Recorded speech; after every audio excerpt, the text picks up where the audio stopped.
आदरणीय दर्शकों एवं प्रिय विद्यार्थियों, आज मैं आप सबके समक्ष एक कविता लेकर के प्रस्तुत हुआ हूँ और ये कविता हमारे आदर्श शिक्षण चैनल हिंदी के माध्यम से आप तक मैं पहुँचाने जा रहा हूँ। तो आइए कक्षा 8 के लिए एक कविता, यह है सबसे कठिन समय नहीं, ये कविता है और इसकी कवित्री है जया जादवानी जी। तो इस कविता के अंतर्गत हम आपको जो चीजें बताने वाले हैं वो आप देख लेंगे। सबसे पहले इस कविता में जो मुख्य चीजें निकल कर आने वाली है आपके लिए, प्रिय विद्यार्थियों के लिए, वो है शिक्षण अधिगम परिणाम, जिसको टीचिंग लर्निंग आउटकम बोलते हैं। तो ये चीजें निकल कर आएंगी और इनके द्वारा आप इस कविता का अध्ययन करेंगे और बहुत सारी चीजें इसमें सीखेंगे। तो आइए चलते हैं हम सबसे पहले इस कविता के TLO की तरफ, टीचिंग लर्निंग आउटकम, शिक्षण अधिगम परिणाम की तरफ। क्या चीजें आएंगी आपके लिए? सबसे पहले आएगा विद्यार्थी कविता के बारे में जानकारी प्राप्त करेंगे, विद्यार्थी कवित्री के बारे में जानकारी प्राप्त कर सकेंगे और विद्यार्थी कविता के बारे में, कविता में आए कठिन शब्दों के अर्थ समझ सकेंगे और इसके बाद विद्यार्थी कविता का केंद्रीय भाव समझ पाएंगे और इसके बाद विद्यार्थी भविष्य के प्रति आशावान बनेंगे तथा सकारात्मक सोच रख सकेंगे। ये कविता इन चीजों को लेकर के आपके लिए आई है और इतनी सारी चीजें आप इस कविता से ग्रहण करने वाले हैं। तो पढ़ाने से पहले हम आपको संक्षिप्त कवित्री का परिचय देना चाहेंगे। तो कवित्री का संक्षिप्त परिचय इस प्रकार है। जया जादवानी कविता में महत्वपूर्ण स्थान रखने वाली कवित्री जया जादवानी जी का जन्म 1 मई 1959 को मध्य प्रदेश के शहडोल जनपद के कोटवा गांव में हुआ था। उन्होंने पंडित रविशंकर विश्वविद्यालय से हिंदी में स्नातकोत्तर उपाधि प्राप्त की। वे युवा पीढ़ी की सशक्त कहानीकार के रूप में जानी जाती हैं। तो इन्होंने रविशंकर विश्वविद्यालय से स्नातकोत्तर की उपाधि हिंदी में प्राप्त की और वे युवा पीढ़ी की एक सशक्त कहानीकार के रूप में जानी जाती हैं। एक कहानीकार है, बहुत अच्छी कहानियां लिखती हैं। तो युवा पीढ़ी की एक मजबूत लेखिका जो कहानी लिखती हैं उनके रूप में जानी जाती हैं। इनकी प्रमुख रचनाएं मैं आपको बताने जा रहा हूं। कविता संग्रह का इनका नाम दिया है, पुस्तक का नाम है शब्द हूं। उपन्यास लिखा है इन्होंने एक, तोमसी, और मुझे ही रोना है बार बार, ये इनका एक कहानी संग्रह है। इसके अंतर्गत बहुत सी कहानियां संग्रहित की गई हैं। तो और अब हम चलते हैं इसका संक्षिप्त केंद्रीय भाव बताते हुए आपको। इस कविता का केंद्रीय भाव इस प्रकार है।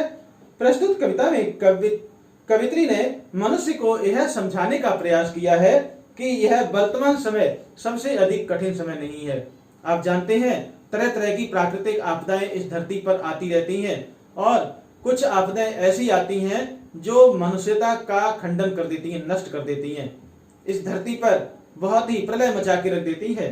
तो ऐसे समय पर कभी ये नहीं सोचना चाहिए कि अब हमारा जीवन स्थिर हो जाएगा, अब ये प्रकृति जो है रुक जाएगी, प्रकृति के जो नियम कानून है वो सब रुक जाएंगे। ऐसा नहीं है। ये सब आती जाती चीजें हैं और ये आती रहेंगी, लेकिन कभी इनमें कोई बदलाव नहीं होगा, कोई रुकावट नहीं होगी, सब चलते रहेंगे, सारे काम चलते रहेंगे। तो ये कवित्री यहाँ पर बताना चाहती है। समय कितना भी कठिन हो जाए लेकिन इतना कठिन नहीं है कि जीवन अस्त व्यस्त हो सके, मनुष्य परेशान हो सके। अभी तो हमारे आसपास आशान्वित करने वाले बहुत कारक हैं। हमारे पास हमें उम्मीद बनाने वाले, आशा जगाने वाले हमारे अंदर बहुत सारे कारक उपलब्ध हैं जो हमें साहस देंगे, हिम्मत बनाएंगे और हमें समझाएंगे कि आशा, उम्मीद रखिए, सारे काम सिद्ध होंगे, बनेंगे, कष्ट है वो दूर हो जाएगा और सुखमय जीवन होगा। अब भी लक्ष्य को प्राप्त करना असंभव नहीं है। कवित्री ये बताना चाहती है कि अभी भी लक्ष्य को प्राप्त करना असंभव नहीं है, लक्ष्य को प्राप्त किया जा सकता है। एक बार अगर असफल हो गए कोई बात नहीं, दोबारा मेहनत करके प्रयास करो तो फिर सफलता अवश्य मिल जाएगी। बस आवश्यकता है ईमानदारी से प्रयास करने की। हमें ईमानदारी से प्रयास करना होगा। अभी हमें निराश होने की आवश्यकता नहीं है। यदि हम निराश हो जाएंगे तो हम टूट जाएंगे और सफलता हमसे कोसों दूर हो जाएगी। अब हम चलते हैं इस पाठ के अंतर्गत आए हुए कुछ कठिन शब्द हैं जो आपको इस कविता को पढ़ने के लिए, समझने के लिए बहुत ही कारगर सिद्ध होंगे। आइए हम परिचय कराते हैं इस कविता में आए हुए कठिन शब्दों से। पहला है झरती, इसका अर्थ होता है गिरती हुई। दूसरा है थामना, इसका अर्थ होता है पकड़ना या सहारा देना।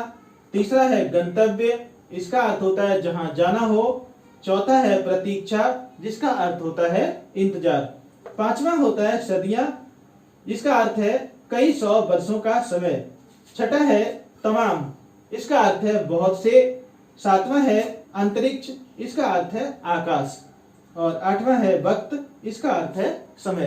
तो प्यारे बच्चों, ये हैं कुछ कठिन शब्द। इनके माध्यम से अब देखिए कविता आपकी कितनी आसान हो जाती है। अब हम चलते हैं इस कविता की तरफ। आइए देखें, इस कविता में हम पहले वाचन करेंगे और फिर इसका आपको भावार्थ समझाएंगे। देखिए इसमें क्या क्या नैतिक मूल्य निकलकर सामने आते हैं, उनको आपको ग्रहण करना है। अच्छी बातें आपको ग्रहण करनी है जो आपके जीवन में आपकी सफलता प्राप्त करने में बहुत अधिक कामयाब होंगे, बहुत अच्छे आपके लिए साबित होंगे। आइए चलते हैं इस कविता में प्रवेश करते हैं। कवित्री कहती है, नहीं यह सबसे कठिन समय नहीं, नहीं यह सबसे कठिन समय नहीं, अभी तो दबा है चिड़िया की चोंच में तिनका। अभी तो दबा है चिड़िया की चोंच में तिनका, और वह उड़ने की तैयारी में है, और वह उड़ने की तैयारी में है। अभी भी झरती हुई पत्ती थामने को बैठा है एक हाथ। अभी भी झरती हुई पत्ती थामने को बैठा है एक हाथ।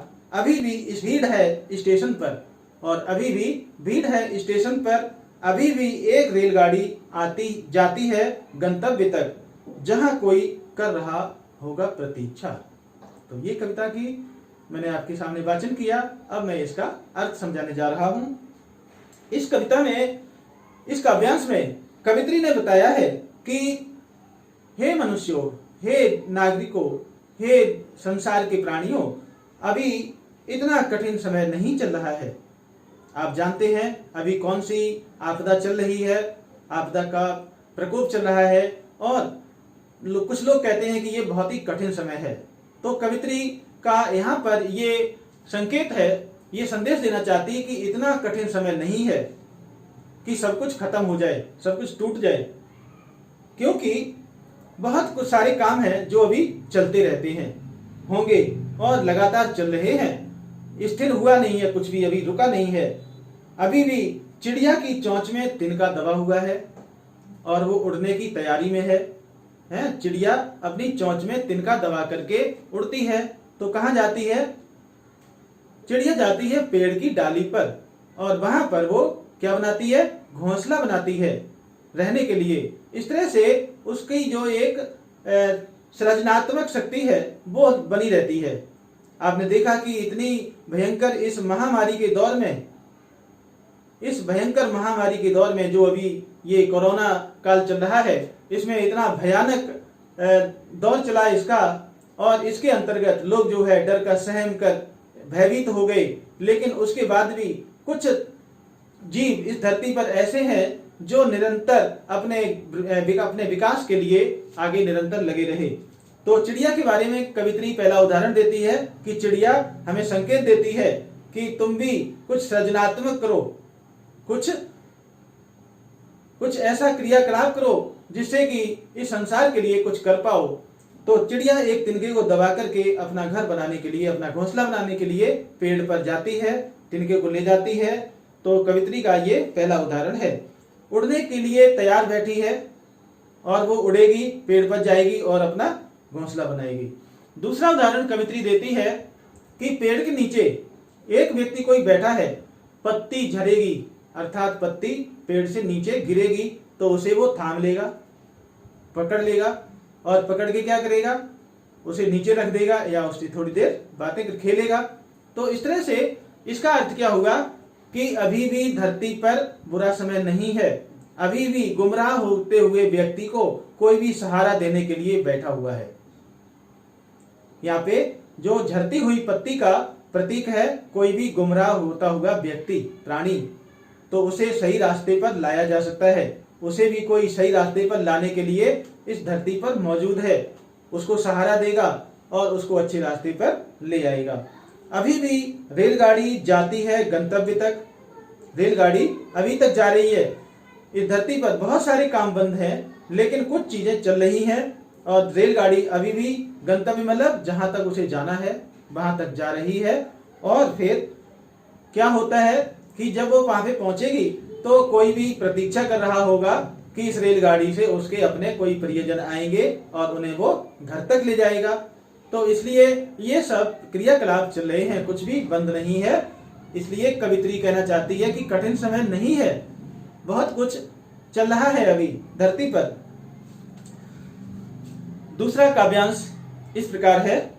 अभी भी कहता है कोई किसी को, जल्दी आ जाओ अब सूरज डूबने का वक्त हो गया।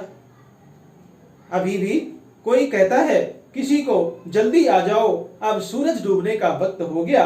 अभी कहा जाता है उस कथा का आखिरी हिस्सा जो बूढ़ी नानी सुना रही सदियों से।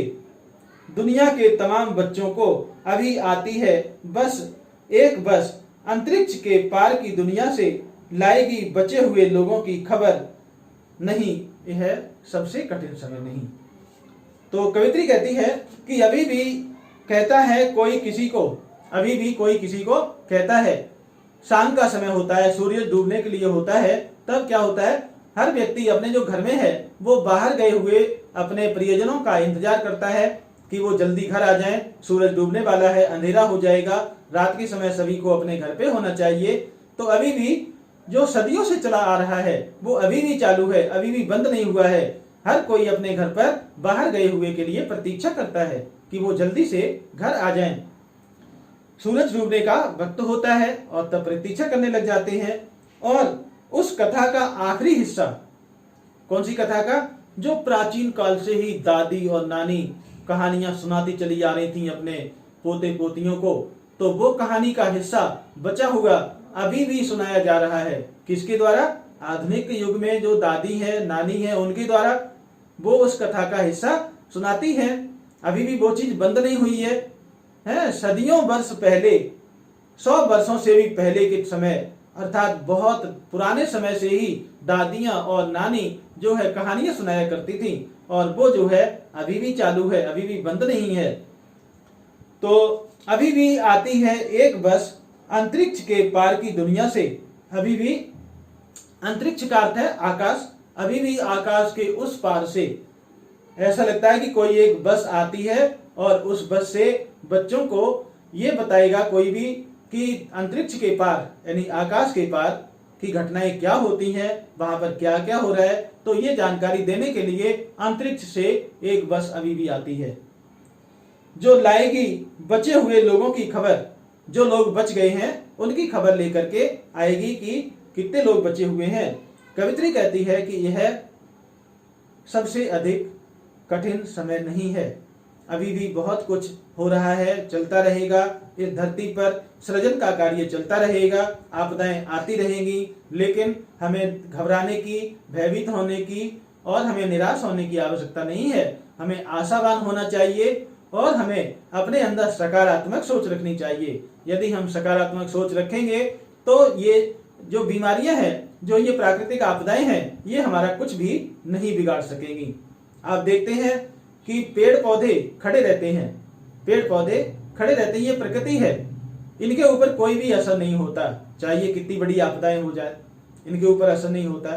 तो हमें इनके साथ, प्रकृति के साथ संपर्क साधते हुए अपना जीवन बिताना चाहिए। हम प्रकृति से जुड़े रहेंगे तो हम स्वस्थ रहेंगे और हमारा जीवन बहुत लंबा होगा। और ये कविता यहीं पर समाप्त होती है। आपको कैसी लगी आप जरूर लिखिएगा और बताइएगा। इसके प्रश्न अभ्यास हैं वो हम आपको बताएंगे अगले कालांश में। और इसी के साथ हमारा ये यहाँ पर कालांश समाप्त होता है। सभी दर्शकों और प्रिय विद्यार्थियों से विदा लेंगे। धन्यवाद।